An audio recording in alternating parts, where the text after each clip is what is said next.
Hey everybody, it's Lavender Town, and I hope you're somewhere cozy and safe because today I'm going to be reading and illustrating The Three Friends Diner by Nikki XX.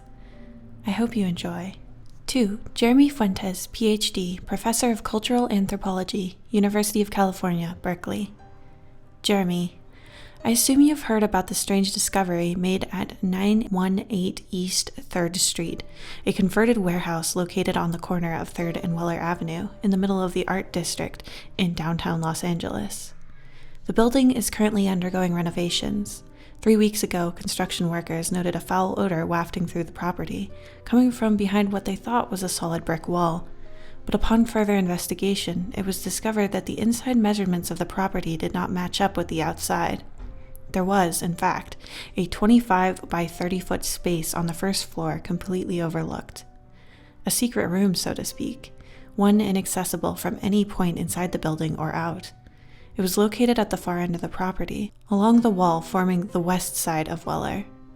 With permission, the workers broke through the wall to access the otherwise inaccessible area. Immediately, they were floored by the overpowering stench of rotting meat. Bandanas over their noses, they entered the enclosure. Inside, they found a nice 16mm camera smashed to bits. They found film equipment all destroyed, cracked lights, torn screens, metal light stands folded like paper clips. Cheap-looking framed paintings and kitschy prop menus scattered like confetti.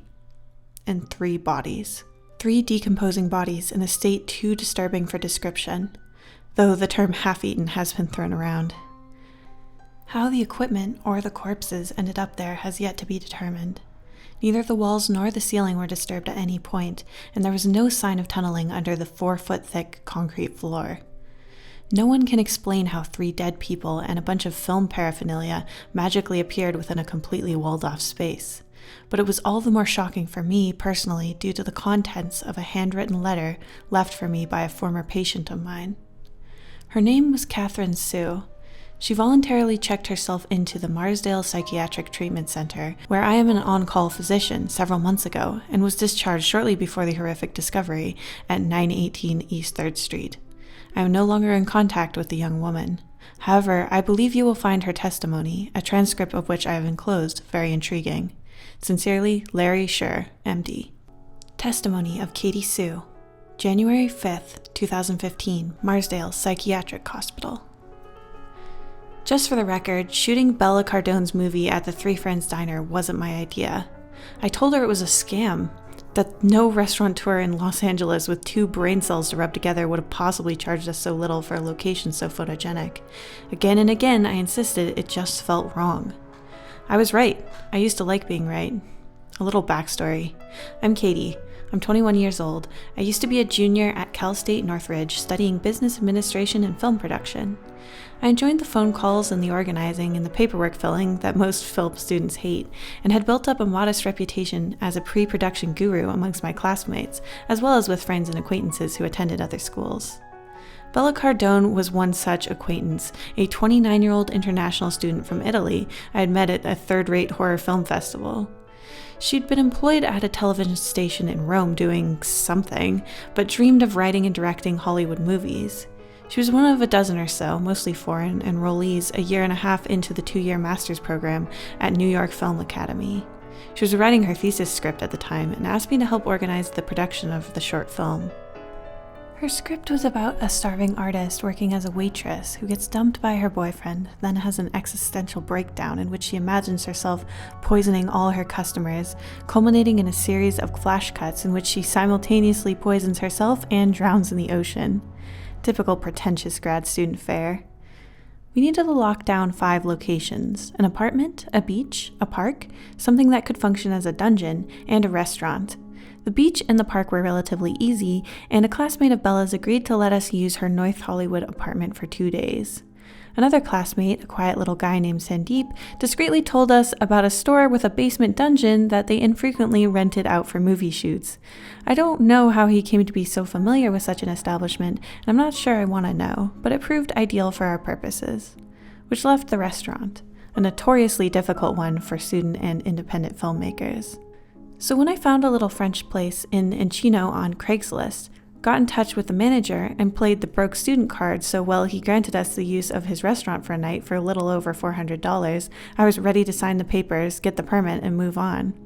It was 2 weeks before Bella's scheduled first day of shooting, and I had a million other things to worry about, from liability insurance to catering to talking Northridge underclassmen into helping out as a G&E crew and PAs. Bella, however, thought $400 a night was too expensive and remained convinced she could find a better deal. So she went on Craigslist herself and placed a restaurant wanted for student film ad. But I'd put up a similar posting 3 weeks earlier, that's how I found the French place, and Bella received the exact same responses from the exact same people. With one exception, an email from a strange address which she forwarded to me. It was riddled with different typos, and it read like this: cheap location for film students, restaurant in downtown Los Angeles, 35 Weller Avenue, 100 for day. Respond to this email. We'll send you key. Pay on day of filming. Must be December 3rd afternoon.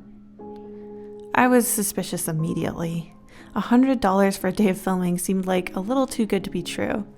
Then there was the poor spelling and lack of contact information, and the fact that when I tried to respond to the email, all I got was an error message. And then there was the key. The key turned up in Bella's on-campus mailbox 2 days after the email, enclosed in a stained brown envelope with no return address. And as if that wasn't creepy enough, it came with a scrawled note: key to 3 Friends Diner. I was ready to call it a scam and be done with it.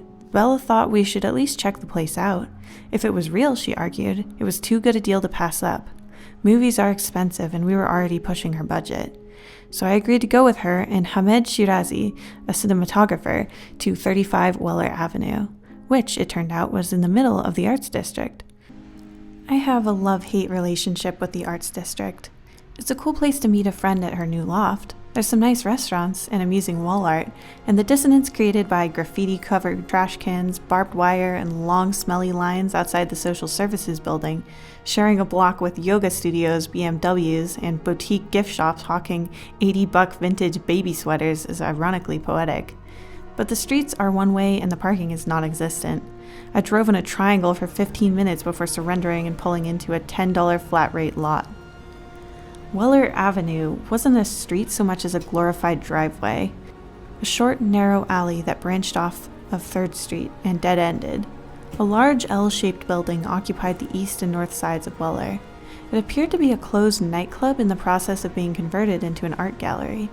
The blacked-out windows were covered with torn, dirty stickers advertising shows long since played and bands long since broken up, and graffiti artists, the gang-affiliated kind, not the Arts Foundation kind, had clearly had their way with the seafoam green wall in the nearby dumpster. The gray brick warehouse that functioned as the west side of Weller, 918 East 3rd Street, looked completely unoccupied. A sign hung in a window. The building had apparently been bought by East River Development. I recognized the name. My realtor father knew some people who worked for that company. They bought old commercial properties and converted them into trendy, pricey apartments. The most prominent visual, however, was the mural painted on the north wall. The woman had tan skin, ruby red lips, and flowing hair in varying shades of blue, periwinkle at the tips darkening to deep lavender at her scalp. Her eyes were closed. In the background, some distance behind her, was what appeared to be an orange grove. It was a beautiful painting and strangely mesmerizing. If you looked at the woman one way, she seemed young and innocent, spotting a demure grin. Then if you cocked your head or blinked, the lines appeared on her cheeks and her lips rearranged themselves into a pouty sneer. I saw only one door on Weller, leading into the gray building. It was a very shabby door of splintery, untreated wood, with a rusting doorknob and keyhole. No business name, no street number. This couldn't possibly be the restaurant from Craigslist, 3 Friends Diner, I guess it was called. How did anyone ever find this place? I was still puzzling when Bella and Hamed found me. Bloody hell, Hamed barked in lieu of a greeting. Where's the restaurant? Here, according to my phone, I said. I'm willing to bet someone is screwing with us. Bella didn't seem too concerned. Her eyes were fixed on the mural. So pretty, she explained. Can we film? I shrugged. I'm not sure. We might run into some copyright issues, and it doesn't look like we're going to be filming here at all since we're not looking at a restaurant. Bella frowned at me and took the key out of her purse. She walked up to the wooden door. Here? She asked. I don't think so, I said. There's no sign or anything. I mean, you can try it, but I'm really doubting that key is going to fit into that. Bella turned the key and pulled at the knob. With a creak, the door opened. Hamid and I rushed to her, and together we stepped inside. Hamid scrambled for a light switch, and then the room was illuminated by a warm, golden glow. We found ourselves staring at the Three Friends Diner. It was perfect. It was a larger space than I thought it would be, rectangular shaped, the kitchen jutting out from the north wall. Behind the kitchen was a small corridor leading to the bathroom, and a closet that could function as dry storage. The walls were painted that particular shade of deep red that looks beautiful on film, and the tables and chairs and diner-style booths were a nice contrast in black and gray. And each table was adorned with a salt and pepper shaker, an empty bottle of ketchup, and a vase of plastic lilies. Don't get too excited yet, I said to Hamid, who was examining one of the series of stained glass lamps from which light was emanating. We don't know how much juice you got to work with. That's the beauty of it, he said gleefully. I don't even need that much juice. If we come a bit early and switch out all these bulbs, I can use these lamps as practicals. Plus, this place obviously isn't open yet, which means I'm not sharing power with anything. He was right about that. The freezers and refrigerators were unplugged, the storage closet was empty, and there wasn't a plate or cup or scrap of food to be found. It was definitely a new restaurant, the latest in an avalanche of trendy urban eateries inundating the arts district as the neighborhood gentrified. Of course it was hard to find. That would lend to an air of mystery to the diner, foster the impression of exclusivity, attract a Twitter following. I love it, Bella announced. Can you get a permit? I tried to talk her out of it. Something about the Three Friends Diner made me nervous, made the little hairs on the back of my neck stand up. But it was exactly what Bella had been looking for, and Hamid had already started planning shots, and the little hairs on the back of my neck didn't stand a chance against cheap, gorgeous, and logistically ideal. The restaurant wasn't open yet, which meant we could shoot during the day, decorate how we wanted, and place the camera anywhere without worrying about being in anyone's way. And December 3rd, the date the mysterious proprietors had insisted on, was our scheduled 6th day of shooting. Don't look under the horse you get, Bella told me. I think she meant don't look a gift horse in the mouth. That saying is a reference to the Trojan horse, given as a token of surrender by the Greeks during the Trojan War. I don't know why people keep repeating it, because if Trojans had looked into the horse's wooden mouth, the Iliad might have ended differently. As I said before, I'd been forced to park in that $10 lot, and of course the attendant's iPhone was malfunctioning, so I couldn't pay with my card.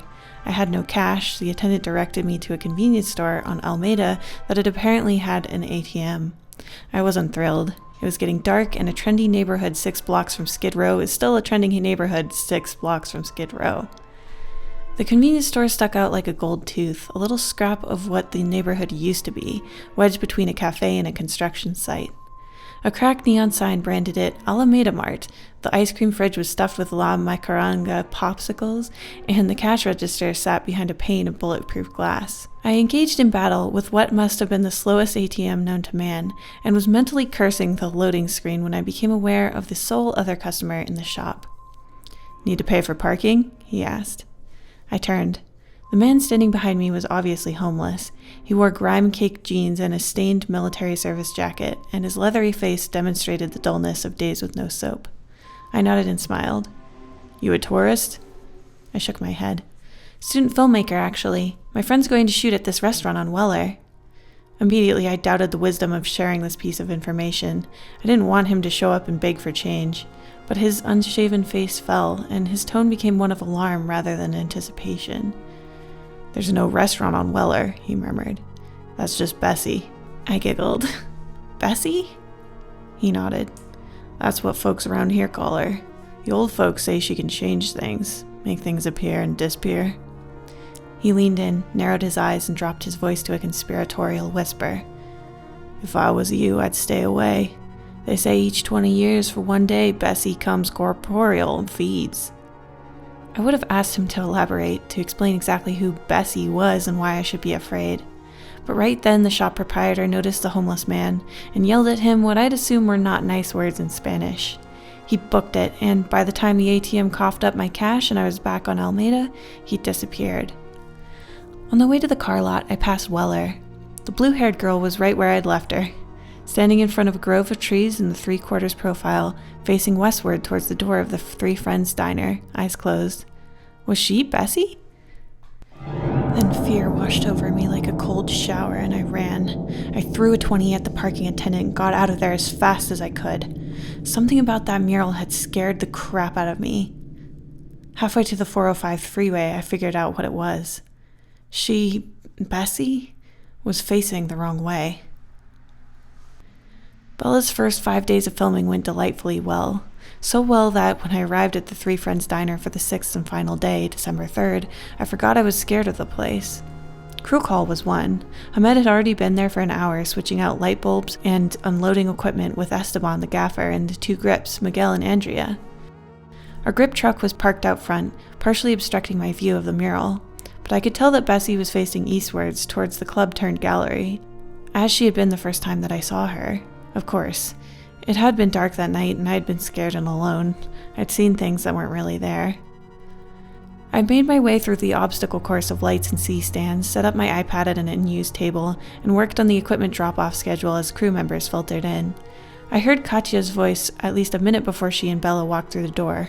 God, that chick was loud. Bossy too. No wonder she was such a good assistant director. Then came Venna, the production designer, carrying a large box of prop house framed pictures and the menus she'd designed. Nairi, the first camera assistant, set up the Ari while her lackey du jour loaded film. Then 2 more grips, Pete and Ryan, Kaylee, Michelle, the freshman PAs, Lisa, the script supervisor, Dante, the sound guy, and finally Ming, the makeup artist. Then the actors came, and then Hamed and the guys were setting up lights for the master shot, and then Katya was calling in for last looks, and then we were pushing in for close-ups. The first 4 hours went as smoothly and productively as we had any right to expect, and for a short time we entertained the possibility of finishing early. We were an hour ahead of schedule when we broke for lunch, everyone talking and laughing and enjoying themselves. That's when things started getting weird. Right after lunch, as we were picking ourselves up and resuming our work, one of the freshman PAs, Michelle, went to use the restroom. A few minutes later, there was a blood-curdling scream. Ryan dropped a C-stand. Nairi nearly dropped a lens. Hamed and Esteban took frantic steps towards the bathrooms as Michelle sprinted down the halls towards us. "Who the hell was in the storage closet?" she cried. We all looked at each other. "Seriously," Michelle demanded. "This isn't funny. You knocked me over." "Michelle," Katya asked, "what are you talking about?" Michelle was trembling. She looked ready to cry. "I went to the bathroom," she said, "and I heard this thumping coming from the closet that's back there. Someone was pounding on the door." "We didn't hear anything," Hamed said. "Someone was like ramming against the door," Michelle repeated. "And so I opened it, and someone ran right into me and ran towards you guys." She sobbed. Hamed narrowed his eyes. "You sure, Michelle? 'Cause we were all out here and no one came running from the bathrooms." "He was wearing a black hoodie," Michelle insisted. I looked over the dining room to see if anyone was missing. Nope. 17 crew members, 4 actors, none of whom were wearing a black hoodie. All inside a restaurant with only one entrance. "You didn't see who it was?" I asked Michelle, rather stupidly.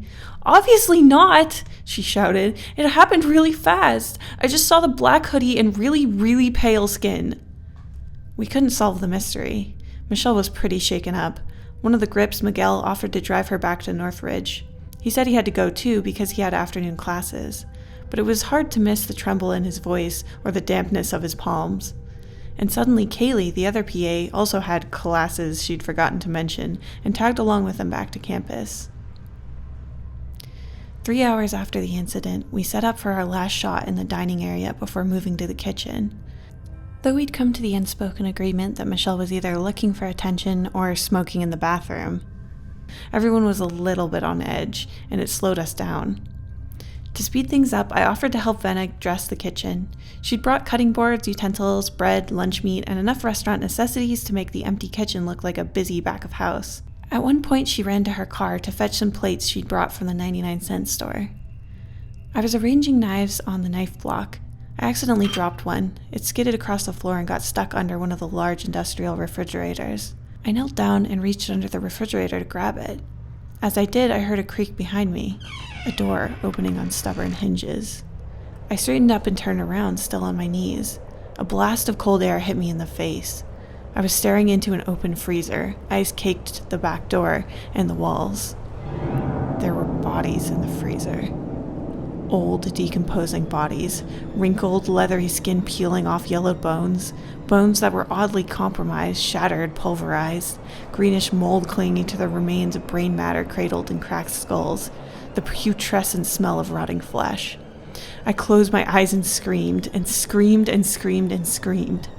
"Katie, what the hell, Katie?" I heard Hamed's voice, felt his hand on my arm, shaking me. I opened my eyes. The freezer was empty and turned off. I looked up to see Bella and Venna standing over me. The rest of the crew was crowded around the kitchen entrance, or watching through the window that separated it from the dining room. "Sorry, guys," I stammered, heart still racing. "I thought I saw a rat. Did I ruin the shot?" Hamed shook his head. "We're done. You sure you okay?" I nodded. Can I talk to you and Bella and Katya outside?" The three muttered agreement, and we made our way across the dining room and out the door as the rest of the crew set up lights in the kitchen. I had to tell them. We had to leave, now. Something was trying to impress on us that we weren't welcome. "I thought I saw dead things in that freezer," I started, quite pathetically. "It was on, and it was cold, and there was a smell." Bella's eyes widened. Hamed cocked his head, frowning. Katya crossed her arms.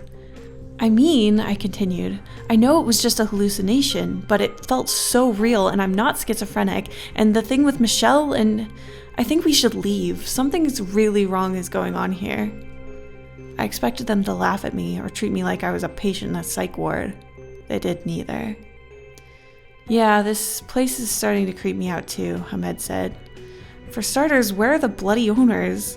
Who hands a stranger the key to their business? Either they're mental or they got some ulterior motive." He lowered his voice. "And I'm getting these sensations, like somebody's watching us." Bella and Katya nodded in agreement, concern in their eyes. They'd felt it too. "We can find another restaurant," I told Bella. "All we need is the kitchen. We can easily cheat that and make it look like it's the same place." "I'll do whatever you want me to do," Hamed said to her, "but I think we should consider packing up early." Bella looked at Katya, then Hamed, then me. Her expression softened for a second, then set her jaw. "We wait 1 hour," she said. "No problems, we film."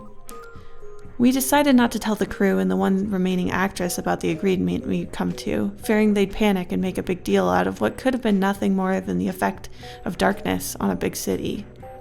But several of them were undeniably scared and were looking for an excuse to leave. As soon as the four of us walked back through the door, Nairi and the nameless second AC walked out. We were too immature for them, Nairi told Katya.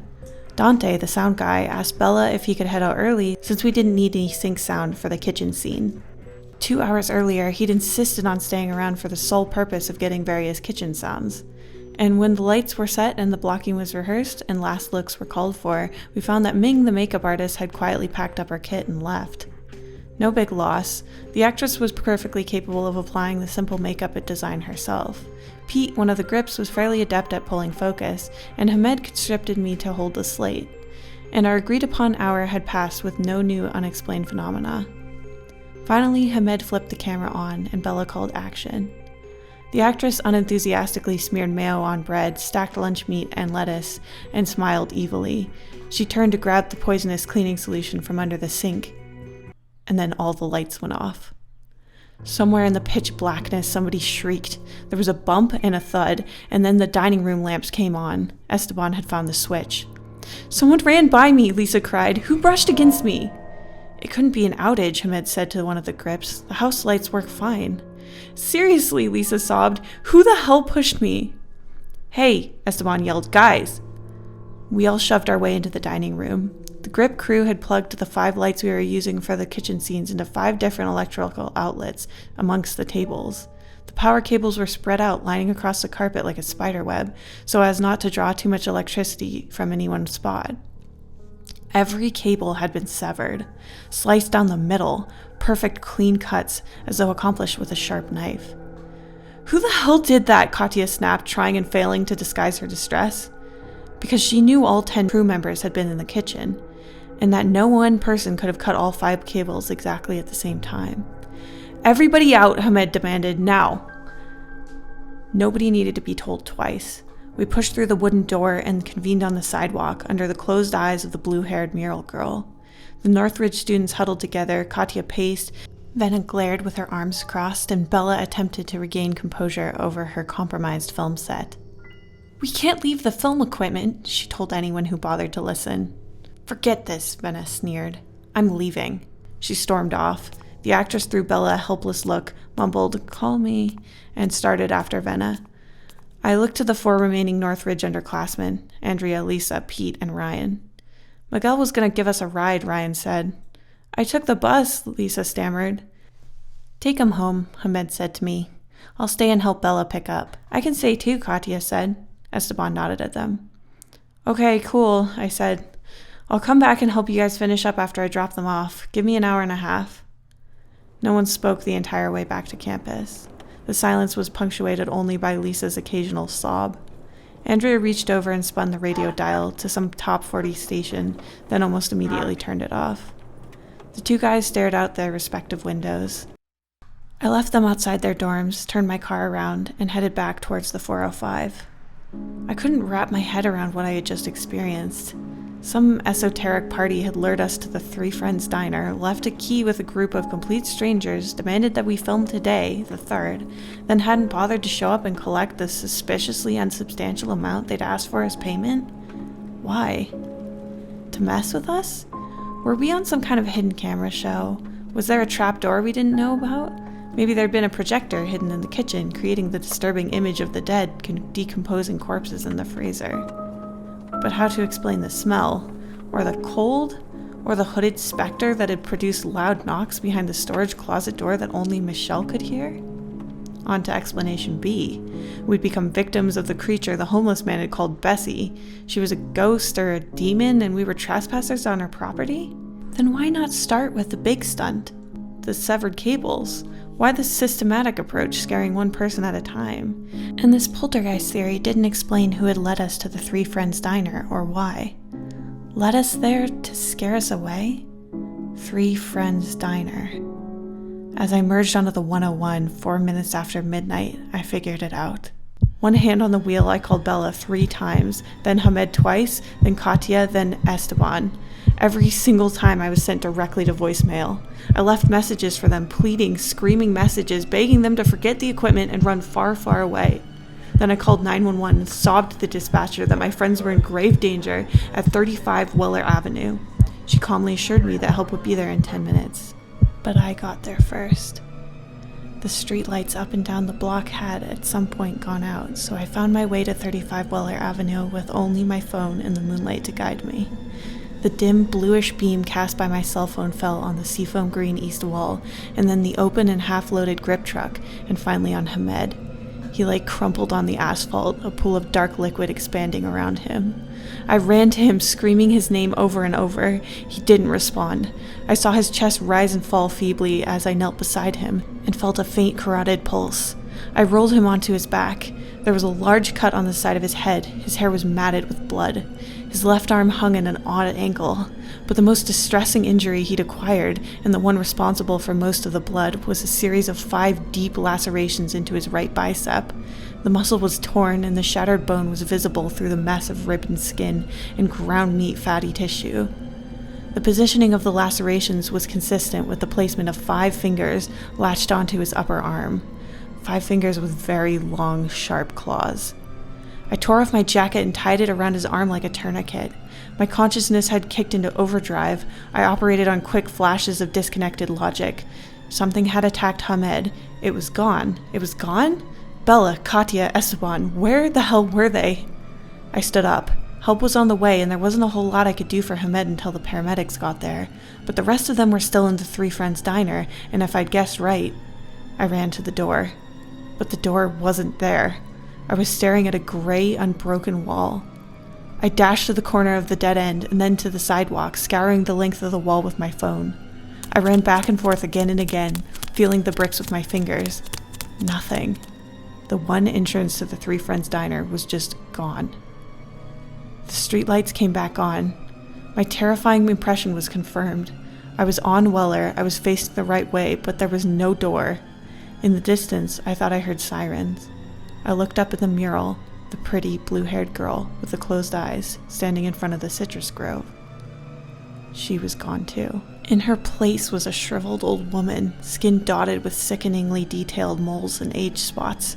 Her hair was the filthy, stringy, disheveled mane of a homeless woman.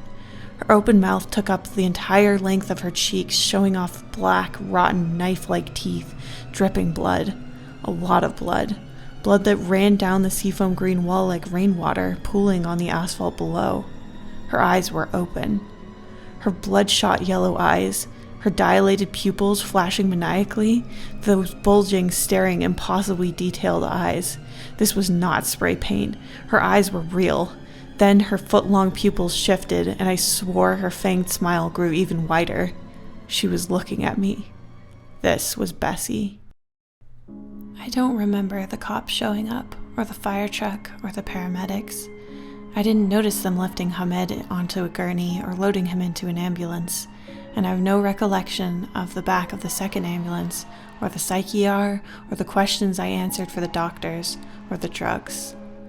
All I know is that I woke up 23 hours later in the tiny detox room of a private mental hospital my parents had transferred me to. I stayed there for the remaining 49 hours I was under 5150 hold, then went home to La Crescenta with my family. The last I heard, Hamed regained consciousness and could speak short words like hi or yes. This is a good sign. The brain damage may be less severe than the doctors initially thought.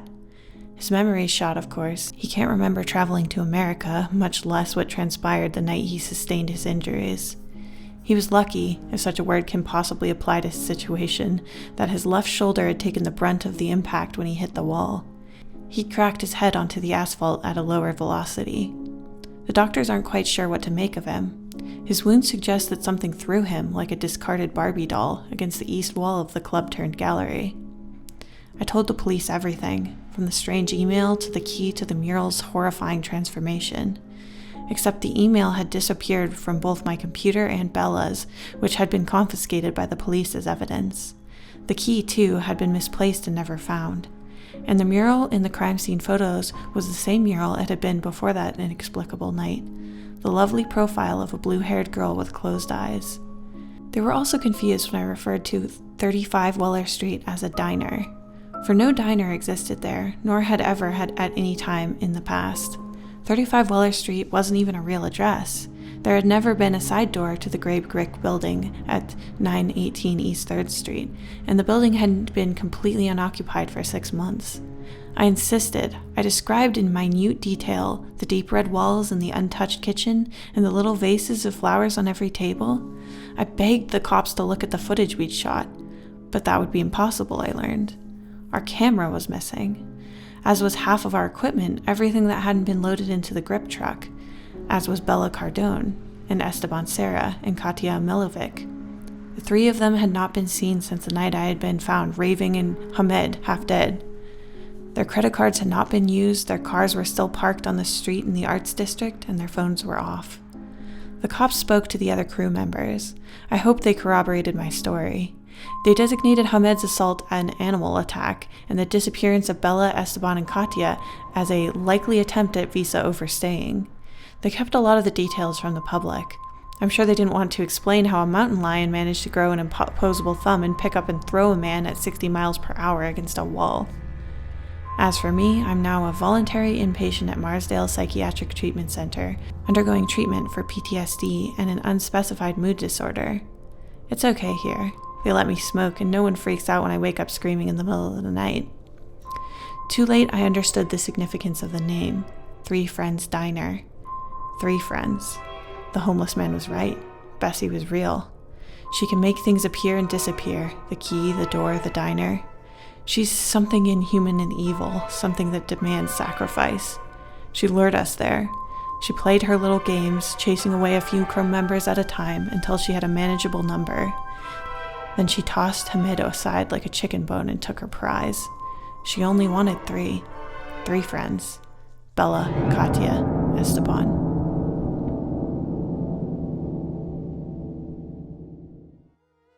I hope you guys enjoyed this story. If you'd like to read it on your own, there's a link to the original in the description. And stay safe out there, guys.